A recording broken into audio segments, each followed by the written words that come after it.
माँ सुभद्रा रथर नाम होउची दर्पदलन बा पद्मध्वज। यह रथरे माँ सुभद्रा श्री सुदर्शन विजय करथांती। यह रथरे मोट 711 खंड काठ व्यवहार करा जायथाय। रथरे चक्र संख्या होउची 12टी।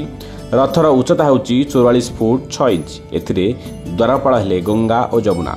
यह रथर सारथी हेले अर्जुन। रथर अस्त्र हेला पद्म और कल्लार। रथर घोड़ा संख्या 4। घोड़ा मानक नाम होउची रुचिका, मोचिका, जीता, अपराजिता।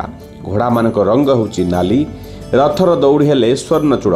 रथर शक्ति हेले भुवनेश्वरी और चक्र। रथरे व्यवहार होइतबा कपड़ा रंग होउची नाली और कला रंग।